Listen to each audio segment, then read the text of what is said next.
क्या आपने कभी सोचा है कि एक बेजान पहाड़ से जिंदा ऊंटनी निकल आए और फिर वही ऊंटनी एक पूरी कौम की तबाही का कारण बन जाए?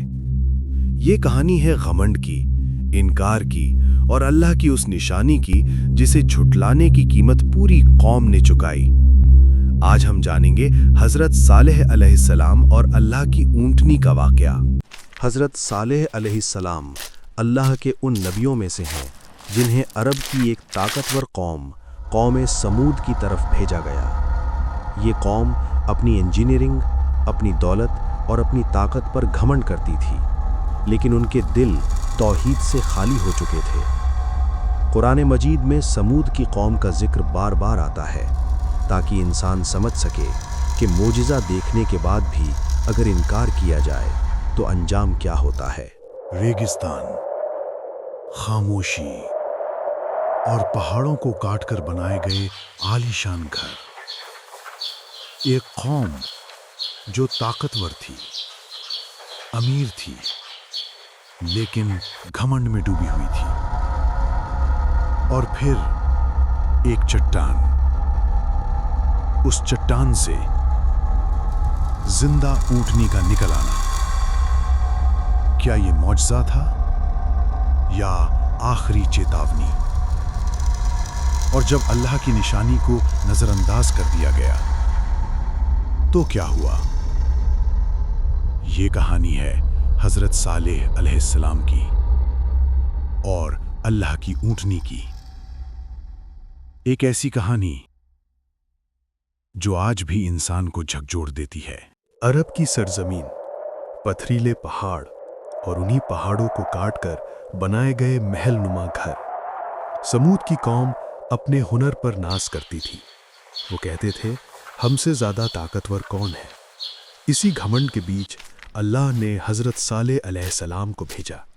एक सीधा पैगाम, एक साफ दावत। ए मेरी कौम, अल्लाह की इबादत करो, उसके सिवा तुम्हारा कोई माबूद नहीं। लेकिन कौम ने बात मानने से इनकार कर दिया। उन्होंने कहा, तुम भी तो हमारी तरह एक इंसान हो। वे मोजज़ा मांगने लगे, जानबूझकर, घमंड से। उन्होंने कहा, अगर तुम सच्चे हो तो इस चट्टान से एक ऊंटनी निकाल कर दिखाओ। ये कोई मामूली मांग नहीं थी, ये एक खुली चुनौती थी। हजरत सालेह अलैहिस्सलाम ने अल्लाह से दुआ की और फिर वो लम्हा आया जो इतिहास बन गया। सबकी आंखों के सामने एक विशाल चट्टान हिलने लगी और उसी चट्टान से एक जिंदा गर्भवती ऊंटनी निकल आई। ये कोई जादू नहीं था, ये अल्लाह की निशानी थी।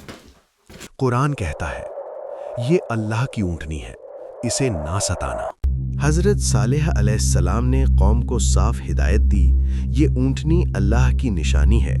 एक दिन ये पानी पिएगी, एक दिन तुम पियोगे। ये इंसाफ का कानून था। शुरुआत में कौम डर गई, लेकिन वक्त के साथ डर खत्म होता गया। घमंड लौट आया। कौम के कुछ सरदारों ने साजिश रची। उन्होंने कहा, ये ऊंटनी हमारी आजादी में रुकावट है। और फिर एक दिन अल्लाह की निशानी को मार दिया गया, ऊंटनी को कत्ल कर दिया गया। ये सिर्फ एक जानवर की हत्या नहीं थी, ये खुले तौर पर अल्लाह के हुक्म की नाफरमानी थी। हजरत सालेह अलैहिस्सलाम का चेहरा गम से भर गया।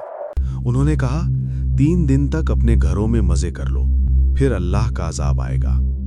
कौम ने फिर भी मजाक उड़ाया। उन्होंने कहा, ले आओ अजाब अगर तुम सच्चे हो।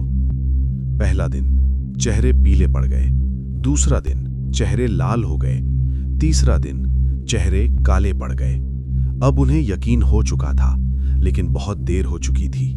और फिर जमीन हिलने लगी। एक जोरदार चीख, एक भयानक भूकंप, महल, घर, ताकत सब मिट गया। कौम समूद अपने ही घरों में औंधे मुंह पड़ी रह गई। हजरत सालेह अलैहिस्सलाम और ईमान वाले अल्लाह की हिफाजत में थे। ये था अल्लाह का फैसला। कहानी हमें क्या सिखाती है? ये कि मौजिज़ा देख लेना हिदायत की गारंटी नहीं। अगर दिल में घमंड हो تو आंखें अंधी हो जाती हैं। अल्लाह की निशानी चाहे कितनी ही वाज़ेह क्यों ना हो, अगर इंसान न माने तो अंजाम तय है। आज भी इंसान ताकत पर घमंड करता है, तकनीक पर, दौलत पर, लेकिन सवाल वही है, क्या हम अल्लाह के हुक्म के आगे झुकते हैं?